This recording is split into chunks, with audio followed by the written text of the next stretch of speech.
Greetings, ladies and gentlemen, and welcome to this latest edition of Tales from Outer Space. Hope you enjoy. Story number 1. Guilty, written by Shania Watson. And to Ooze, eye stalks throbbed. These humans would be the death of them, they knew. They check over the docket again, hoping for a case that didn't involve the humans. No such luck. It wasn't that humans went around looking for trouble. It was just that they often found it. The other galactic species left the Wallaru system alone, only landing on many of its planets long enough to unload and or load their freighters. Humans had a different idea about trade, though. They felt the cultural trade was as important as physical goods, and humans had begun vacationing on the worlds orbiting Wallaru and inviting the Lorans to visit their home star. Antu knew that the semi-laranoid creature on the human homeworld called crabs. They had large claws rather than 10-digit manipulators, but had the body plan was similar. They guessed that was why humans were willing to travel to another system to see how the locals live. There was nothing like the humans in any of the worlds in Wallaru. There were small creatures with 4 legs, some with wings and some without, but they were all exoskeletal and none bigger than a single manipulated digit. Like all of the larger creatures in the system, Larans had an endo-exoskeletal structure with muscle and tissue sandwiched between the inner bones and the outer carapace. Humans just looked squishy, strange, disgusting. Antu stood in the platform that would raise them to the judging chambers and pushed the button. They spent the moments meditating on detachment. It was too easy to ignore the training they had received in remaining detached and impartial. When one sees hundreds of cases involving humans, and they are always the accused, it's easy to think that humans are, by their nature, trouble. Antu was certain that many of their fellow judges found humans at fault out of habit, xenophobia, and for expediency's sake. As they rose into the chamber, Antu saw something they never expected, with one eye stalk pointed at the accused and one at the aggrieved, and the other 2 fixed on their desk. Antu felt off balance for a moment. The accused was Lauren, the aggrieved human. The security arbiter, a Lauren whose carapace was painted in a black with gold stripes, looked in the middle of the chambers. Esteemed Judge Antu has entered. The aggrieved may speak. Antu kept one eye on the aggrieved and one on the terminal, and the other 2 on the accused. Watching reactions often gave more indication of guilt or innocence than words. If only they could read the behaviors of humans as easily.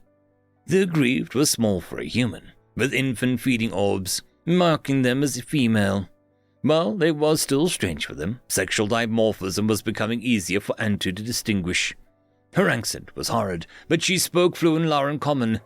Esteemed Judge, I paid the accused 400 standard galactic credits for a lease of a living pod for 30 days. Planetary rotations. I have the original contract and receipt here with me. After just 6 rotations, the accuser changed the lock codes and threw all my belongings outside. I either want to finish out the remaining 24 rotations in the pod or be reimbursed 320 standard galactic credits. Antu raised a manipulator.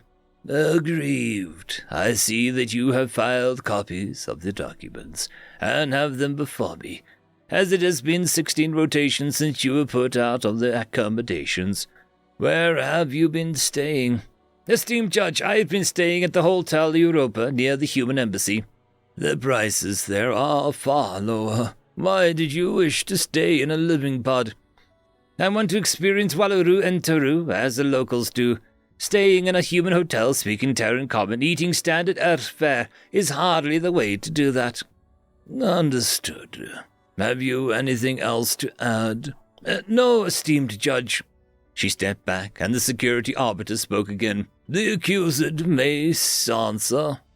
Antu noticed that none of the accused eye stalks ever turned towards the human. They held their manipulators clasped below the lower carapace, and their 8 legs were evenly placed below them in a position from which they could bolt in any direction. Clear signs of unease. Esteemed Judge, it is a singular honor to be in your presence. As I explained to the human, I could only lease the pod out for as long as no other person wished to take a more long-term lease. 6 days after the human occupied the pod, that long-term lease request came through. I had not evicted the human then. I would have lost out on a minimum of 700 rotation lease.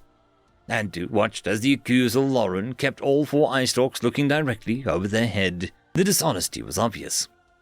"What is the usual charge for those pods?" they asked. "They vary, esteemed judge." "I see that. I am looking at the rates now," they said, motioning with an eye stalk to the terminal in front of them. "For the record, what are the usual rates?" "The usual rates are between 4 and 9 Dakalas per rotation, with a 5% discount for prepaid leases of more than 100 rotations." "And what," they asked, "is that in galactic common credits at the exchange rate on the date of the initial lease?" "I'm not sure, esteemed judge. I wouldn't like to guess and sully the honor of your chambers." "Roughly 1.5 to 1 credit per rotation. The same rate as today. What was so special about the pod that it warranted a rate 13 times higher than normal?" "It is a deluxe pod, esteemed judge." "Which leases at 9 Dakalas, 1 galactic credit per rotation, according to your own records. Why did you charge the equivalent of 120 Dakalas per rotation?" "I am a business person, esteemed judge. It is in my interest to make a profit where I can. The human was willing to pay it, so that's what I charged." "I am looking through this lease agreement. Nowhere do I see a clause that allows you to summarily evict the resident in the case of a longer lease becoming available." "It was stated and agreed verbally, esteemed judge." "The recorded lease takes precedence over any verbal agreement. You are lucky to be in my judging chamber, accused. There are many crimes I could charge you with, but I am limiting those charges to lease fraud and breach of conduct. The grieve is awarded 1.5 times the value of the original contract. That's the actual value used. That's 600 galactic standard credits, less 6 for the days occupying the pod. So 593 standard galactic credits, or 5,337 Dakalas. The aggrieved must be paid within 1 rotation, or you will further be charged with theft and will face the maximum sentence of 5,337 rotations. Punitive fees payable to the Council of Judges shall be set at a maximum of 10 times the fraudulent contract amount, 36,000 Dakalas. This amount is to be paid within the next 1,000 rotations. Failure to do so will be seen as a mockery of the court and will face a sentence of 1 rotation for every unpaid Dakala." And to put a digit on the terminal, signing the declaration with their DNA. They waited while the security arbiter led the first of the agreed, then the convicted out of the chambers, then pushed the button to descend back into their office. No sooner had they sat at their desk than a message board shared by other judges and court officials began filling up. The arbiters, security, pre-processing, and others, and could understand, one doesn't need or get the same training for those positions. The message from the other judges, though. Apart from one judge, the others questioned how a human could win against a Lauren. They were always in the wrong. How could such a disgusting creature ever be expected to behave properly in society? The one exception simply stated that Unto should have been more lenient in sentencing, rather than invoking the maximums. After all, they argued, it wasn't like they defrauded a Lauren. This would likely be the subject of debate for many rotations, and to rub their eye stalks in frustration, slammed their terminal closed and spent the remainder of the rotation contemplating retirement. End of story. Story number 2. The Question of Violence, written by Psychedelicat. When any new species is discovered, it gives the question, violence? Many thought that it was a philosophical debate, thus sent the best of the best, and each of their answers took days to recite. Others thought that their stance on violence, and, while it didn't take days, it still took hours. Not once did it react. Many believed it simply couldn't. When this new species, humanity, was asked, the universe watched with bated breath to see how they would take to the question and how they would answer. Imagine the surprise of all when they sent only a single diplomat and gave a simple one-word answer, only taking a few seconds. That word was yes.